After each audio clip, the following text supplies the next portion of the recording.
Of course, during the process, we also come across some worldly wise people who would like to teach Ramakrishna a thing or two. They are very worldly wise. The very famous literary figure called Bankim Chandra visited Ramakrishna. And Ramakrishna is a great novelist, very famous. And Ramakrishna started discussing. Again, let me say this important before I go on to Bankim Chandra. You see, Ramakrishna, look at this godman of our time. Never invited people to come and visit him saying, look, I'm a great person, come and visit me and sit at my feet. He would go out of his way to visit anybody he thought was spiritually enlightened. He went out of his way to see, say, Keshav Chandra Sen, the head of Brahmo Samaj. He went out of his way to see Dayanand Saraswati, the head of Arya Samaj. In his time, they all were there, and he went out to look for them. And he had never a sour word for any of them. He wanted to build them up from where they were. He never said a single sour thing about any movement of the Hindus. Never. He wanted to interact and lift them up. But then they would sometimes come, like Bankim Chandra, and wanted to discuss and debate with him. And then he said, Ramakrishna, what is the aim of life, do you think? He said, eat, drink, and procreate. Very rude thing to tell a holy man. He said, I understand. This is how you lead your life, and this is the only thing that comes out of your mouth. It's understandable. If you eat radish, then you burp radish. This is understandable. And then you see Ramakrishna expounded this marvelous idea of how a religion can be practiced by the householder. Again, this is a marvelous thing for people of our standing, because for us monastic life is almost impossible. How can we invoke spirituality if we are leading a householder's life? Very simple technique, says Ramakrishna.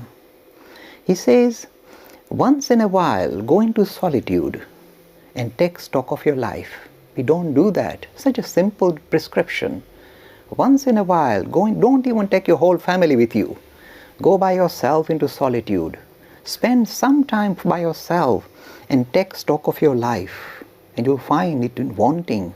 It'll stir you up. It'll wake you up. Do that.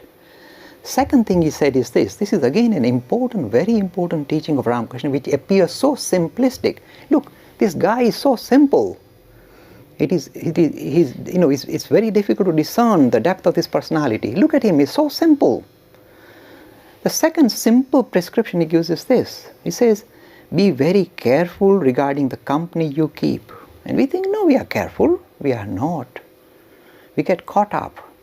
And in no time we get caught up with small talk, with meeting people that we have very little in common with, but it is part of this kind of living in society. So we get caught up. And this disease is a killer.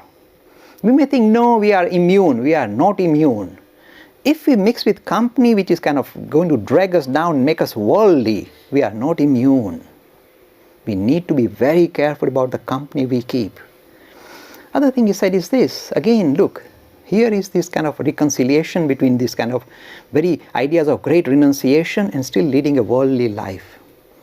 He said, look, after marriage, after the birth of one or two children, the way you look at your partner should be that you are looking at a spiritual companion. This is not an object for your desires.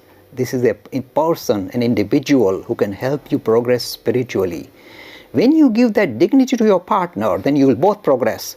As long as you keep viewing your partner as an object of desire, you have lost it. You will not succeed in spiritual life. So you can still be living in a married life and yet start to view your partner not as an object but as an individual. Give them that dignity. The moment you give them that dignity, they'll rise up to the challenge and you will succeed spiritually. This is the marvelous thing, such a simple prescription for modern times. In modern world we suffer. Wrong company, wrong attitude towards our family, wrong attitude towards our partner. This needs to be changed. Again he said, lead a life in a focused manner and have tremendous faith in God.